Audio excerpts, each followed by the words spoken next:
Well, hello, everybody. How is it going out there? Here we are again for another one of these LinkedIn Lives. And I am again excited because I'm always excited about these because you know what? Today is webinar day. Okay, awesome. So while we are a tech company, there's a whole lot more to your business being successful than just tech. And so we want to bring that all to you. And today we have one of our not quite so tech webinars. This one is about growing your business, marketing strategies, getting new clients, that sort of thing. And we've got a great set of panelists for you today. I'm actually looking forward to hearing some of the things that they say because I work more in tech than in marketing, and these guys are all about marketing their companies and growing them. So without further ado, let's get Jeff on here, and let's get Hey, everybody. What's doing, Norman? I'm doing all right. How are you doing? You're excited for this one? Oh, yeah. Because you know what? We don't often get a non-tech one, and I find these so interesting. Yeah, me too. So, I'm Jeffrey Tabelli with RCS Professional Services. We're an IT managed service provider located in New York City and Atlanta, Georgia, and we service small and medium-sized businesses across the country. So we're really excited to bring this to you today. We've been, investing quite a bit in lead generation strategies, I'd say over the last 3 or 4 years. And we want to share what we've done and hear what other people do. Everyone wants to grow, right? At least every business owner I know wants to grow. I shouldn't say every. Some people have a lifestyle business, and I guess I'm jealous of those people, but I think we need to grow. Yes. And let me tell you guys, watching from the sidelines, our whole marketing thing, I've seen things that were successful. I've seen things that failed. I'm looking forward to hearing at least some of our journey there. By the way, I'm Norman Dweck, CIO here at RCF Professional Services. Worked with Jeff forever. And looking forward to who else we've got. Who else we got? We've got Steve Furman, who is currently muted. He's unmuted. Okay. How you doing, Steve? Good, Norman. How you doing? Hey, Jeff. I'm doing all right. Welcome.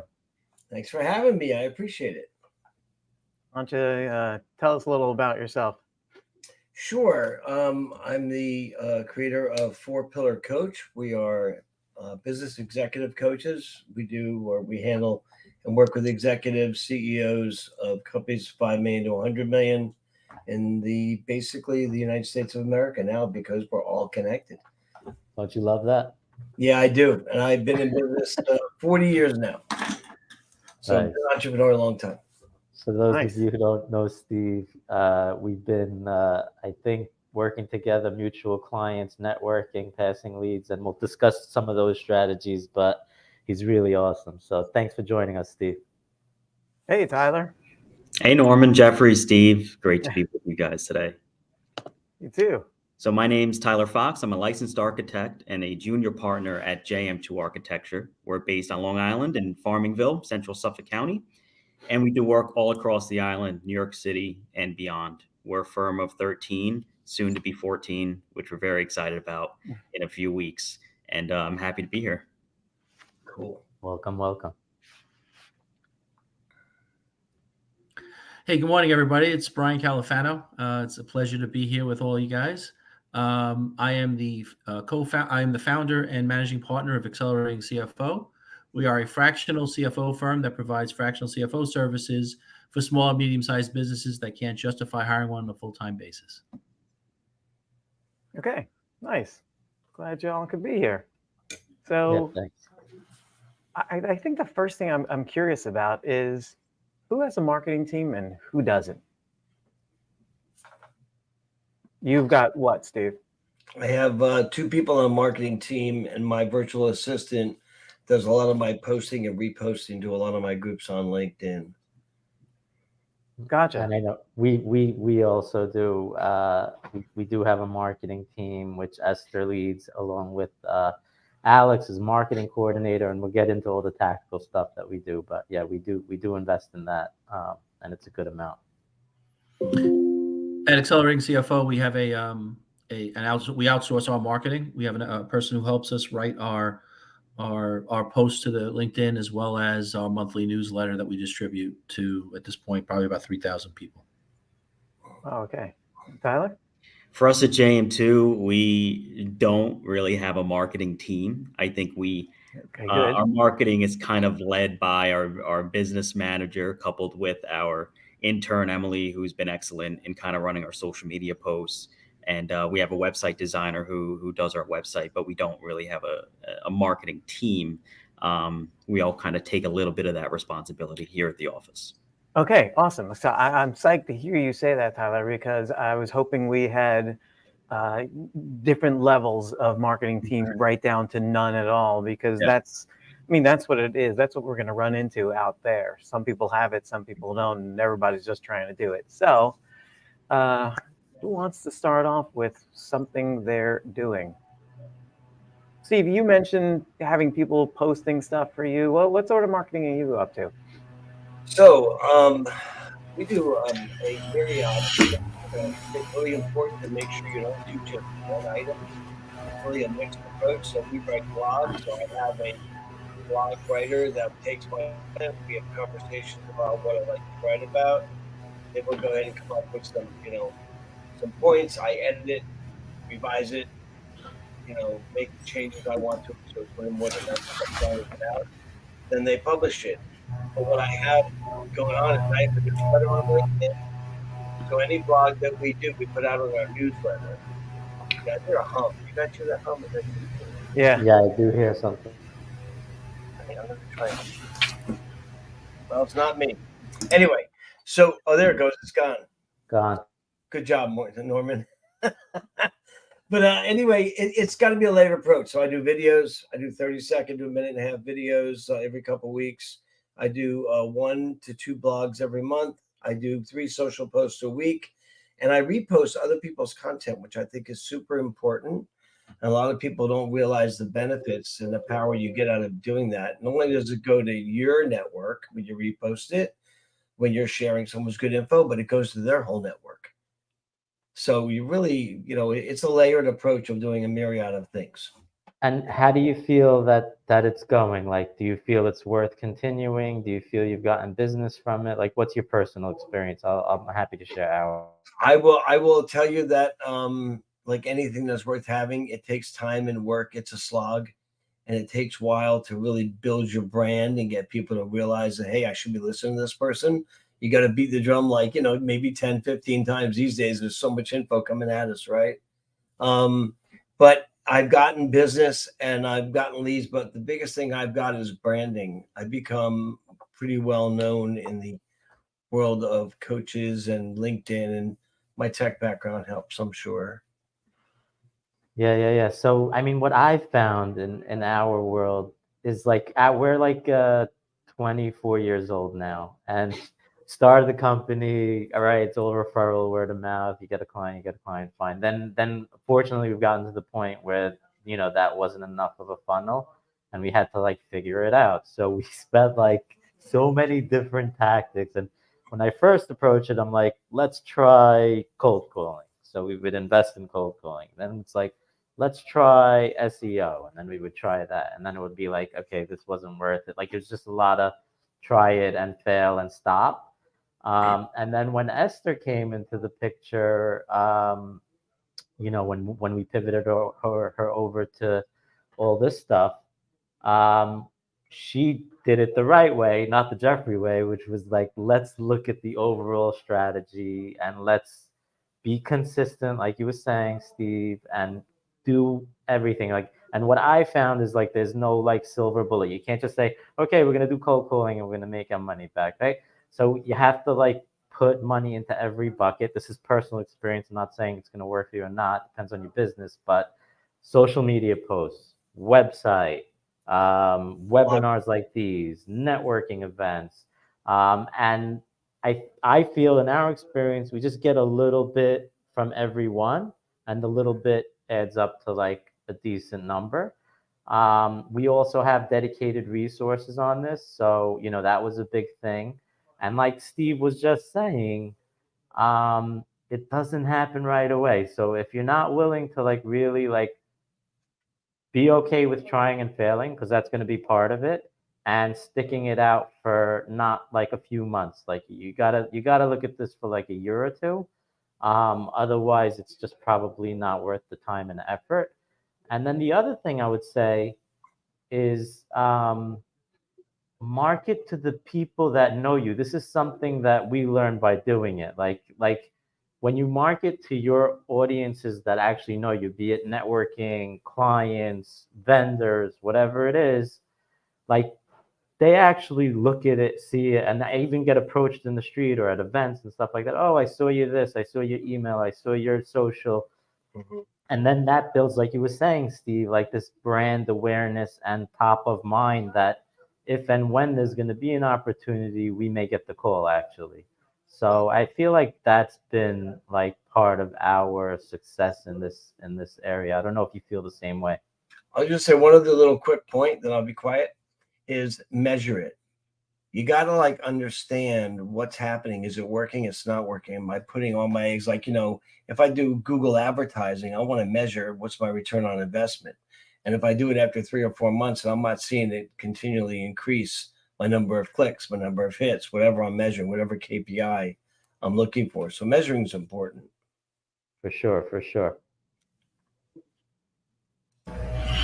Yeah, I mean, I'll jump in real quick if I can. And the one thing I will say is that to echo what Jeff and Steve said is, it's kind of, in my mind, it's kind of like chopping wood, right? You got to be consistent, you got to be persistent, and you can't give up just because the one chop doesn't knock down the tree.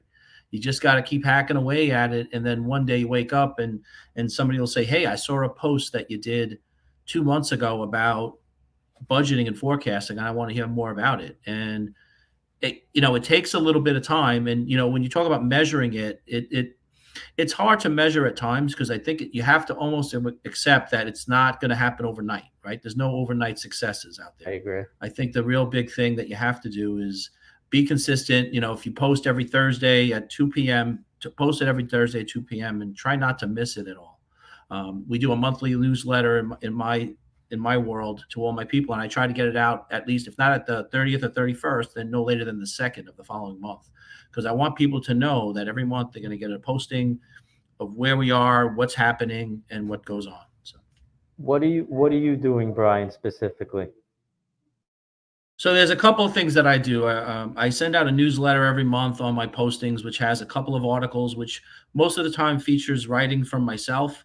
But I also have started introducing some of my staff people for a couple of reasons. Number one, I want people to understand more about who the people are behind Accelerating CFO, that it's not just me, it's more than just me, and there's more that people, it's more of a process and procedures of how we approach our clients, and in this case, financially. The second thing that I do is I approach things when it comes to networking as the old phrase goes, think globally, act locally. And what I mean by that is that I belong to, because I have a presence. I have offices in Florida right now. I have an office in New York, and I also have a team growing in London, of all places. And in all of those places, it's very diverse, right? You're talking about a triangle that's probably covers, I'm not a good geography, but it definitely tens of thousands of miles and covers a pond or two. But what I try to do is, at least in the States and even overseas, for example, there's a worldwide organization that people may know called Vistage. And Vistage it's kind of a peer-to-peer group networking group. It's not networking, but it's more about helping CEOs deal with issues that they deal along the way. And it's a worldwide organization. So currently I belong to an organization. So I leverage my New York and my Florida memberships there. And I attend locally every month, those particular meetings. And my business partner attends the one in London. And the reason why we do it that way is that we stay in one organization. They get to know one brand name, but they know the different people involved. And it covers several geographies. But, by having the worldwide organization, we have access to us, not just those offices, but all around the world. So if there's a posting about a particular lead, or if there's an event going on, we can attend it, or at least, offer to sponsor it if necessary.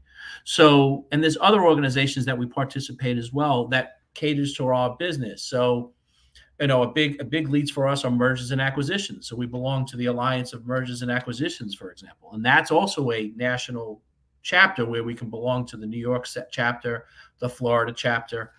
and leverage our networks that way. Know your So that's, I'm sorry. Oh, I'm sorry. I thought you were done. I apologize.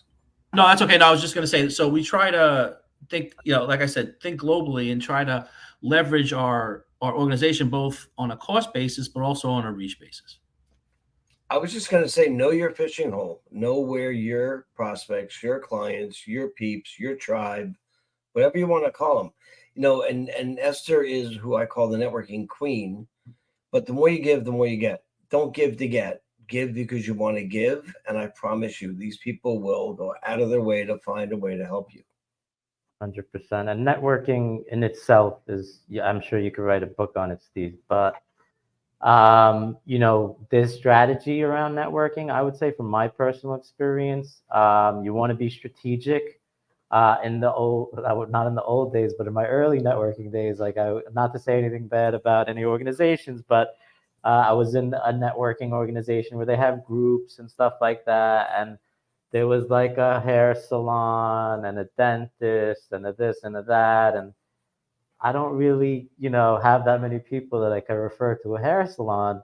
But be strategic about the groups that you're in. Let it be in your supply chain. Like Brian said, around mergers and acquisitions for him is a good thing. For us, it's maybe real estate. We get a lot of action when offices are moving, and we do wiring and low voltage and X and Y and Z. So I think fishing in the right pond is very important when it comes to networking. And like Steve said, give to get. If you give, you're gonna get. It's just a natural phenomenon. And then the other thing that I learned on the networking side, and this is common in some industries, is network with your competitors, which wasn't natural for me. But so people specifically that do what you do, or maybe a little bit of a different thing that you do, but almost, in the same zone. We've gotten a lot of leads from competitors, friendly competitors. We've formed peer groups with competitors, local competitors, which I would have done 10 or 15 years ago, but I'm so happy that I did. And you may find like an acquisition opportunity, or this client's too small for us. We don't deal with these. Okay, we deal with those. There's always some handing off, and I don't know if you guys had success with that. Do you? Yeah, I'm going to jump in, but I want to mention something before I forget what you said, Jeff, earlier about not putting all your eggs in one basket, and kind of tying that into how we network. We cater and we provide services for so many different types of clients. It could be our neighbor who wants to do an extension to their deck, potentially to, help their backyard. Maybe they want to do entertaining in their backyard. We can have a client who wants to do a brand new medical office building, and it could be everyone in between. So I think trying to focus into one specific type of group might not be the best way for us. We like to dip into a number of different types of organizations, and it could be our local chambers of commerce, which we've had a lot of success in.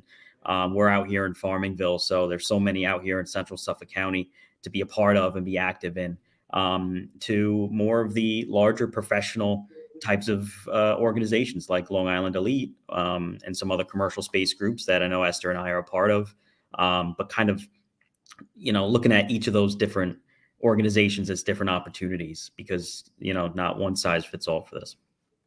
That's a very good point, Tyler.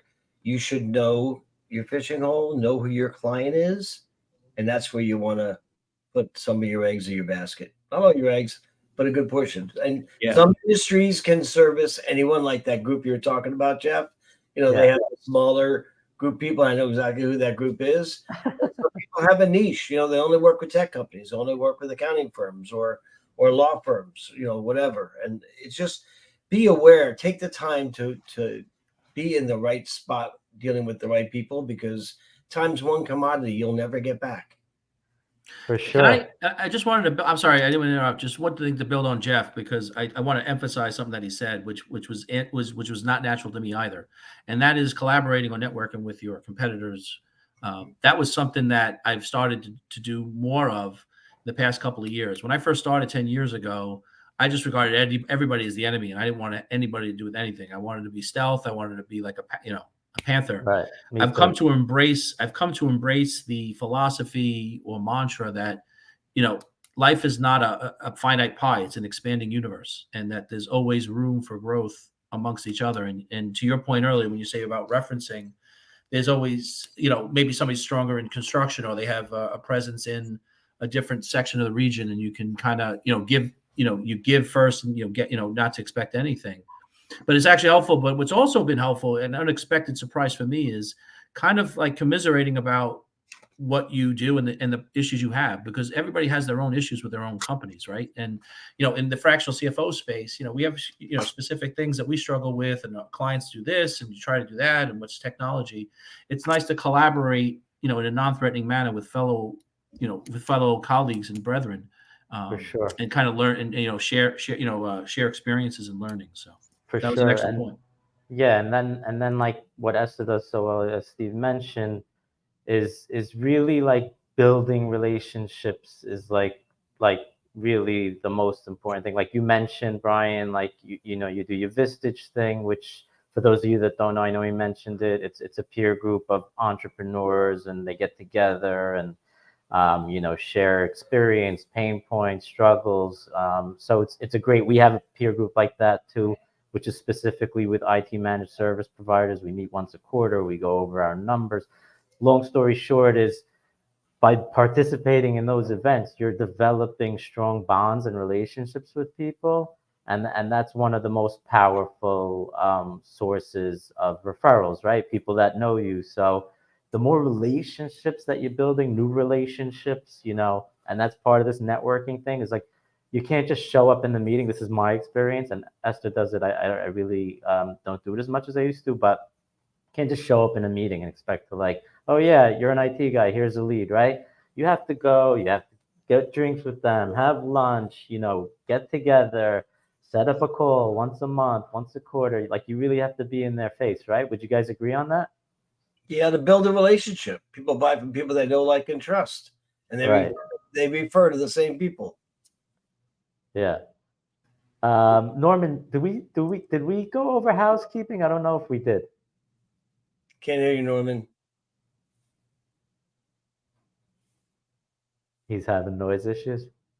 He's having Well, for those of you that if you put chat, we will put the link to the webinar, so you can join if you have any questions, or if you have experience share. We also love to learn and see what other people are doing. So if you do click on that chat, just turn off your volume on LinkedIn, because it's gonna just create a spiraling circle of echo. Okay, I'm back, right? Yeah. Okay, good. So I've heard a number of things. One of the things you guys keep talking about is how good Esther is at networking. And you should know she's actually written a book about this. It's called Musings of a Networking Maven, a practical guide to self-awareness and business networking skills. And this book came about through a networking conversation. She was not thinking of writing this book. She had a networking conversation. Someone mentioned something like, hey, we should write a book. And this book came out of that. Another thing, so I've heard you guys say a bunch of things. There was some very interesting stuff back there happening. One is a multi-pronged approach. All of you guys said that. You do a bunch of different things, and things like, let's see, I've heard blogs, I've heard webinars, I've heard social media posts, networking. Videos. What? Videos. Oh, videos, yes. Tips. Yeah. And another thing that I found very interesting that you guys said, oh, you know what, Steve, you were the first one to comment on this. You guys all have a very structured approach. Jeffrey, you guys also, and Brian, I've heard this from each of you guys in a different way. I think we have a marketing calendar that's what we use to say, okay, here's what's going to happen here, here's what's going to happen here. Steve, you actually mentioned numbers of this many posts this time. Brian, I heard you comment on this. I think it's very important that there is that structured approach of, okay, here's what we're doing, here's when we're going to do it. People are expecting it, as Brian mentioned. And yeah, everybody out there, this is I think is one of the things that actually works for you Yeah. guys, that it's not just happening, but it's going to happen, and it's going to keep happening, and it's on a schedule. I mean, they can rely on. They can rely on the fact that I know I'm going to get a post on Monday, Wednesday, and Friday from Steve. And Tuesdays and Thursdays are my fun posts, Simon Sinek posts. I repost somebody, whatever. So, and I'll mention another thing that I didn't mention, but I think I've learned, and Brian alluded to it, where, measuring the ROI is sometimes difficult. Another thing that we've gotten out of it is if we do get a lead and it's not like super warm, maybe they know us because of X or Y or Z. Could be marketing, could be random, could be a Google search. In my opinion, our close ratio has improved, because if a random lead comes in and then we're meeting with them, we're quoting them, they go to the website, they see a lot of people on the website, they see what we're posting, they see we're doing webinars. So it just feels like someone that, I could do business with these guys, right? It kind of justifies, their logic and feeling like we recently did an internal project with, Start With Why, which is a book by Simon Sinek. I know, but one thing he mentions in the book that's interesting is people don't buy on facts and figures, features and benefits. People buy on emotion, and that side of the brain versus that side of the brain. So if you're gonna give them the warm and fuzzies, you're gonna have a better chance of closing a deal. So I'd say another key thing that we got out of our investments is when we do work with someone or quote someone, we have a much better chance, because as opposed to me going in the old days where the website just said, RCS on it, no detail, nothing. And then, we're giving them a proposal. It looks beautiful. They're going to the website. And then I just feel like we have a better close ratio. I don't know. Does anyone agree with that? Yeah, I think it's all about the relationships. And part of that, it comes from good networking groups. So when the pandemic first started, I was in 8 different networking groups. I'm now down to 3 because, again, time is something you can't get back. Got to be strategic. Yeah, you got to be strategic. But this all goes to building the relationships and getting to know people, where they're going to start thinking of you when they hear, I need technology. Boom, they're going to think RCS. Or when I need taxes, they're going to think Brian, whatever, or architectural Tyler. But the whole idea is it takes 7 to 10 times, maybe 13 or 14 now, for someone to recognize what's being put in front of them these days. So, different networking groups. I belong to 3. I'll name them because I think they're great. H7, In This Together Roundtable, and Virtual 5 O'Clock are the 3 networking groups. And I'm in those because the people in there are like-minded like me. They're there to give, ask, and serve. That's all I want to do. I want to serve you, and then I'll ask to see if you can help me. And if not, that's great. I'm out here to serve you, and that's what it's really all about. Yeah, things keep triggering in my mind, but another success, I would say, or some good we did, is make your own networking group. Esther's done this, in a great way. First of all, we made a marketing peer group where we have other IT companies that do marketing, actively invest like we do. They get together once a month. We have the In This Together Roundtable, which Steve mentioned. That started during the pandemic. Esther started it. It's a networking group. We have a facilities group because, like I said, we get a lot of business around construction. We put the members together, right? So there's not to say anything bad about a hair salon, but there's no hair salon in the group. It's just, people that are in real estate and whatever it is that we can actually help each other. Pick the professionals, like Steve was saying. Be strategic about it. Don't be afraid to just make your own group. I think that's been super successful. And I think a mindset kind of changed since COVID, where we are being that selective, but that makes it extra critical to make sure we're just doing the right thing and kind of being the best version of ourselves and being kind to people. Kind of the basics of just being a human is just be nice and do the right thing, Yeah. And I think that, especially kind of as a younger professional and as a millennial, I think that's what I'm finding are the most successful types of groups. It's not the typical old-fashioned handing out the business cards anymore. It's, a little bit more like I think Steve said at first, of forming that relationship, and then the business will come. Yeah, and I think just to build on that, I think on the time aspect, the other thing I didn't mention earlier is that all of these other groups have adopted this hybrid approach, so you can be there. Person to person is always great, but take a company like a networking group like USA 500, which I also belong to, and I want to throw as an example of this. They have different options where you can join a group where it's all in person, you can join a group where it's all hybrid, all online or Zoom, and you can join a hybrid of both. And it allows you, and they also allow you to guest at various network groups they have around the country. So you can actually, start a conversation on Zoom with somebody to start the flame on a personal relationship, and then ultimately follow up in person. And what that allows you to do is to leverage your time, right? So when you can go to a meeting virtually and hang out, and maybe out of 20 people, you go there, maybe you only connect with one, or you see one that says a synergistic and maybe synergy with a particular individual, and it helps you to focus on that, and you can gain breadth, and then from the breadth you can narrow down your focus. You can get that network partner, you can get that potential lead over a wide surface without having to sacrifice the time and the effort to go to a physical location. And if you can leverage the hybrid approach to kind of increase your, to kind of be in multiple places at one time without leaving your Sure. office, it takes advantage of the time. Yeah, be intentional. That's a very good point, Brian. Be specific, be, like lasered in and very intentional. And then on the in-person versus hybrid, like, again, back to us creating networking groups, like, Esther also has an in-person event in Florida every month.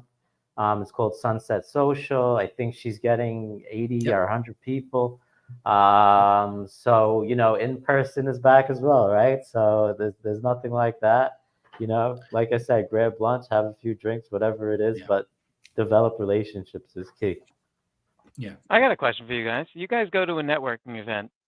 How many connections do you think you need to make at that one networking event in order for you to consider going there a successful thing that you did? The right one. Okay, I was curious that was the answer, because I heard to? Brian say something like that also. How many people you're going to talk to? That's a whole other conversation. Depends if But you really only need to come out with one. Yeah, right. For my business, if I get one client out of it, it's worth it for a long time. Gotcha. Yeah. Hey, everybody out there on LinkedIn Live, let's see some comments. I'm sure you guys are doing something as far as marketing goes. I want to hear what it is. Post comments in the chat. Come on. There's Alex just posted the link. You can come on the show and tell us about what's going on. Sorry. One thing I just wanted to throw one thing out there, because there's probably more than one. There's probably more people like me than maybe we care to admit. But when you go to a networking event, the one thing I always make sure of is that I never try to meet somebody I already know there. So whenever I walk into a room, as awkward as it is, if I go into a room where there's like 80 people or 90 people and I walk in by myself, I consciously don't migrate to the people that I may know or I've met already. I always go first to somebody who I have not met, and try to initiate a conversation and try to focus on that, because it makes me uncomfortable, which, there's enough readings out there that you should do things that don't make you comfortable. But I think more importantly, if you go to the same people over and over again, you're not really leveraging the networking event. And I think if you want to meet that one new person that Steve referred to, and find somebody new, you gotta, be uncomfortable, in my case, and some people may feel more comfortable going to strangers. I still have to be very focused in doing it. It doesn't come natural to me even all these years later. But it's important to do it, because otherwise you kind of hang out, and it's kind of like in high school, you hang out in the locker and the same old guys, and blah blah blah. So, and you really got to mix it up. Yeah, if anyone's seen any of our webinars about personality types, send your parrots there. So we're speaking a lot about networking, because I guess it's very powerful. Obviously, relationships are everything. But yeah, so what are we doing, right? We got networking, that was a huge one, it sounds like. You got the website, right? Again, the website, if you really invest time and effort into it, it's going to help your close ratio if you just have some blank static page or something like that, if yours is underdone. We got email. Again, in our experience, email is very good to the people that know you. If you're just sending it, in my opinion, to 10,000 people who have no clue who you are, it's just going to hit the junk mail, or they're going to delete it. There's no way they're clicking on it. Unless you came up with some super compelling title that they were in need for at that second in time. But those are few and far between. What else we doing? We got social media, right? Post consistently. People see it, especially the people that are in your networks that know you, right? And they'll see it, and you'll be top of mind for them if and when they ever have something. What else are you guys doing that I didn't mention? Wait, Go so one of ahead. the things you guys all keep mentioning is, it's a very interesting thing. It's that thing of, it sounds like you're all saying, take a second, step back, examine your business, and figure out who your customer is.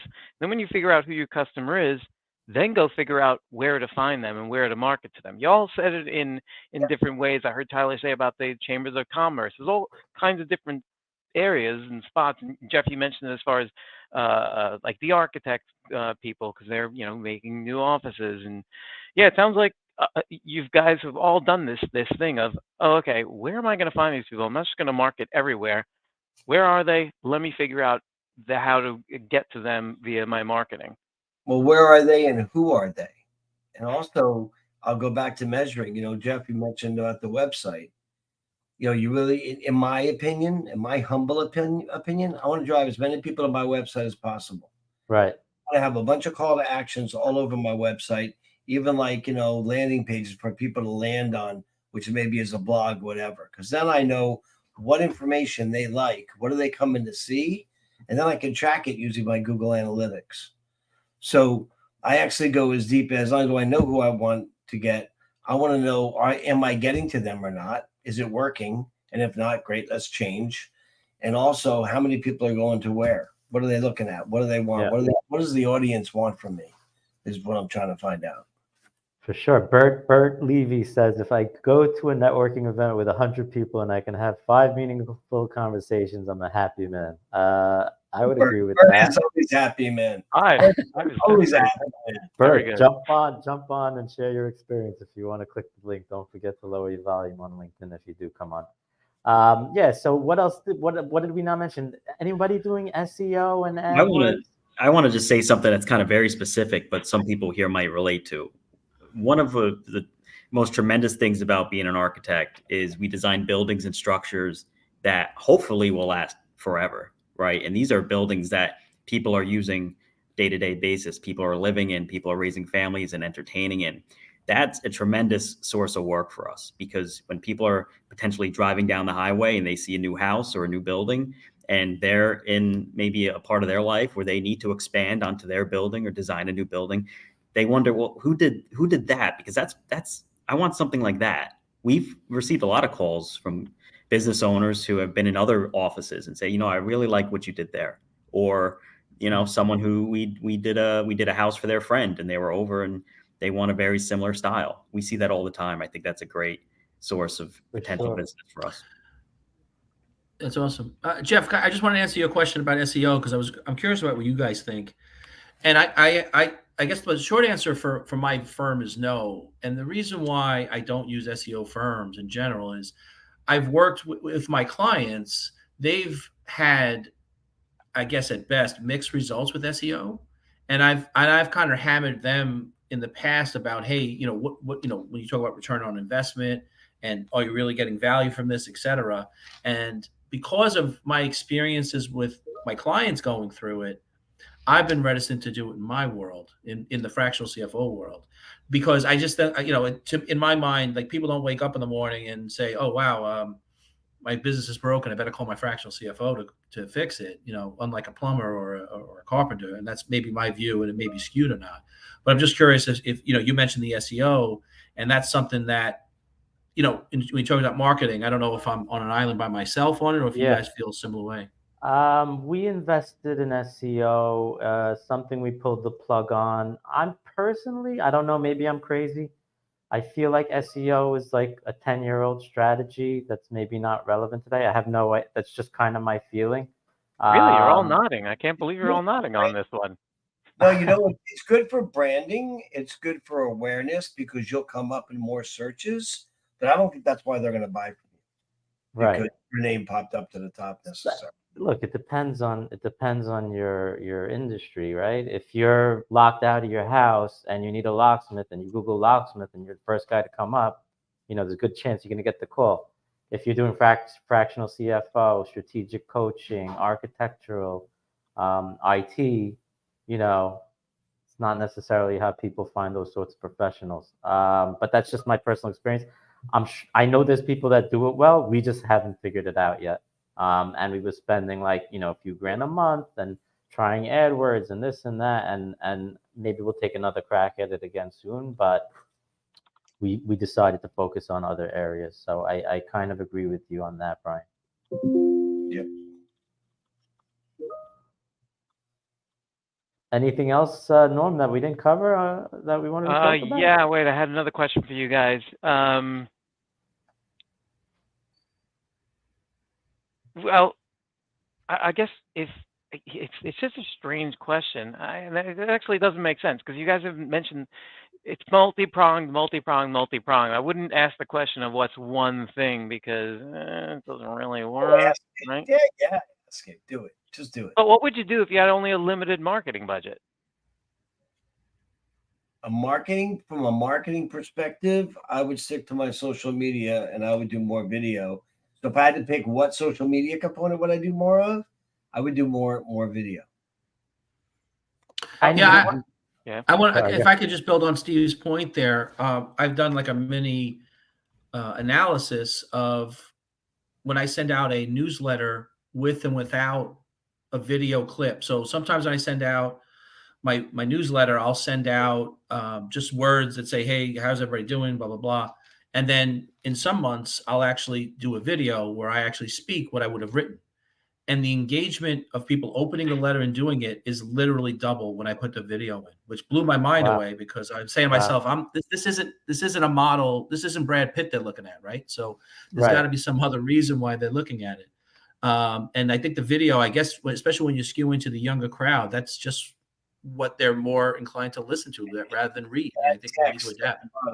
You got to make sure you put in captions. Yep. A lot of people are in areas they can't listen, but they'll read the captions, or they can't have volume on because they're in like a crowded office or whatever. Right. They'll read the captions. Yeah. Do you guys have referral programs? Yes. Yeah, we have referral programs posted on our website. Another thing that we didn't mention, it's obvious because we're doing it, but webinars, right? This technology is very low cost, doesn't require a huge time investment, and it builds awareness, helps your brand, instills confidence with, like I said, prospects and stuff like that. So for this is an easy one for us. Doesn't even cost us much other than a couple hours that we invested to get it going and all that stuff. So I think that's a big one. I find it's interesting when I mentioned budget and you guys mentioned all the things you guys do. It's almost as if, I think you mentioned this earlier, Steve, the budget is not a monetary budget, it's a time budget. Because all these things you're doing don't actually cost, they cost either little to nothing, but it's your time in creating it and participating in it. That's the thing here. And no one brought up the elephant in the room, AI. I don't know how many people out there are using AI to help you write your blogs or your subjects. Learn how to learn your prompting to AI. That's the most important thing to do, is how you say, write this in the tone of, Burt Reynolds, or write this, as if I was trying to be sophisticated, whatever you're looking for. But you be very descriptive and tell it exactly what you're looking for, just like Midjourney, which you can use to create images. And you can tell it, give me an image of Edgar Allan Poe in a field with flowers with a beer in his left hand and the light directly in his face. and the aspect ratio of 16:9, which is a widescreen, and it creates it. So Amazing. you should all go out and create all your own social media, but experiment a little bit, because you could, like I do, adjunct posting, like a team. Speaking of AI, those tips and stuff like that, you could go to our events page, rcsprofessional.com, click events. We did a webinar on AI and how companies are using it in their business, similar to what Steve just hit right on the button just now, using those features. We have a webinar that's going to be coming up. Microsoft is releasing Copilot. We did a webinar on Copilot and what it is. Microsoft is releasing basically ChatGPT, building it into Microsoft Office applications with your data and your content. We're going to be doing that in a month or two. Look out for we're going to be showing that one in action. I think it's going to be available for November 1st, according to Microsoft, from what I read. And it's available to all Office 365 customers for a fee. They're not giving it away, but it's a huge game changer tool. Copilot's out, by the way. It showed up on my desktop this morning. I'm looking at it. Really? Oh, really? Okay. So excited about that. So excited about that. Okay, so the things I heard. Let's do this overall. Wait, Erwin Dayan. Erwin is saying we should mention our upcoming AI event. Didn't I just say that? You just did it. No, I said the Copilot. We have another webinar about AI that Erwin Dayan, who we love, is going to be a part of. I don't remember who else we got on there. It doesn't come top of mind, but we're going to have a panel and continue this discussion around evolution and revolution that AI is bringing to the world. So stay tuned. Look at our events page. Follow our social on that. Thanks for that reminder, Erwin. Okay, so as far as marketing goes, I heard website, right? You got to have your website, make it look nice. And update it. Website, don't keep it static. Update it. That we've had success with that. Yeah, update it and calls to action. So curious to look at Steve's site, and we linked to it on here. In fact, we linked to everyone here's website, but I'm curious to see what the calls to action are on there. He said there's a whole bunch, and they're all over the place. Blog. Wait, yes. Time out on the website, Norman. Another important thing that I feel we did well at, that helps us get and convert clients, is it's very hard to be in our industry, to be different. Steve mentioned knowing your customer. If you want to go vertical, that's one way to be different. Get very narrow on your customer base. I know the biggest MSP in the world is probably a company that just does hedge funds, right? So if you're just doing the more specific you get, the more business you get, because they refer each other business and all that stuff. But if you're more of a generalist in your practice and you service various industries, one thing we've done with the differentiation component is share a lot about your company, right? We put our core values on the website. We put our people on the website. We put our clients on the website. That's really part of our value proposition, is the amazing people we have. So really try and, however you can, make it authentic, but try and show how you're great for your clients, right? And try and show that. So I just wanted to mention, because I think that came a long way for us, Norman. I don't know if you agree or disagree. Yeah, in fact, it's in our purpose. You go to the website, it's right there at the top, our purpose statement, all of that's in there. Relationships is a big deal for us. In fact, it's one of the things I wrote down as I've been taking notes here. I've got multi-pronged, structured, and relationships. It seems like that's a super important thing here that you guys are mentioning. Yeah, just back to what I was saying. I don't want to use up all the oxygen on the webinar, but when we had our coach help us, which we've been engaged with for 10 years, and if you don't have a business coach and you have a decent level of maturity or years under your belt, reach out to Steve or a professional. I can't tell you the amount of value we've extracted. But one of the first exercises that they made us do, and we use the same methodology that Steve does, which is scaling up. There you go. Yeah, that's the book. Read that book. So defining your core values took us a year to do that. But actually, once we did it, I can't tell you the amount that it helped our company. We just really ironed out our core purpose. It's on the front page of our website. use those things to differentiate yourself, right? Those things are going to resonate with certain clients, certain potential hires, right? That's really what makes you unique. Put it out there. I think that's really a huge one. We use it in our hiring process. We use it in our client recruitment process.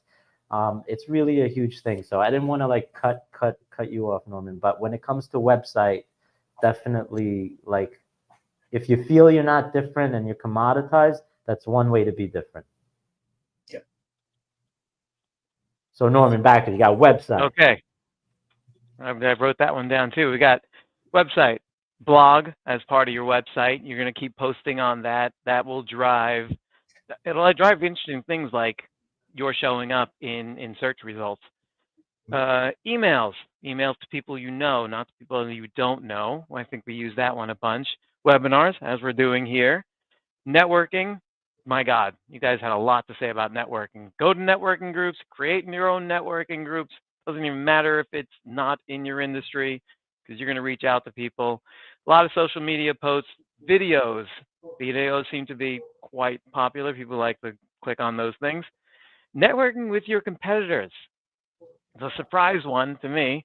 And not only like, I remember when Jeff started this, it was only not local people. And then he started networking with local competitors. Like, wow, okay, but it's actually worked out great. Put your name on your work. Tyler, you mentioned this one, so when people know what's going on and when you're doing a project and people are into it, they know who to come to. Referral programs, you all have those. And the one that Jeff just mentioned, I find fascinating, which is kind of a get personal. What's your company about? Who are you and what are you about? Not just, oh, we're a company and we do tech work. No, who are you guys? Like, get personal. What's the company about? What do you guys think and feel? If you get everybody on the same page, all with the same set of core values and the same vision and mission as the owner or the CEO or the leadership team, I guarantee you it's just like the Marine Corps. It is unstoppable. You get a platoon of 80, 100 Marines all heading down the road, man, knowing the guy or girl on the right, left, front, or back is going to be there and do their job because they hold themselves accountable. If you could do that with a company, rocket ship, Definitely, man. it's definitely amazing how powerful it is. Like, if I spoke to my 20-year-old self 30 years ago, I would have said, do this thing first. Me too. That's it. And time. That's another thing you guys mentioned. It doesn't happen right away. It builds up over time. It's almost stick with it.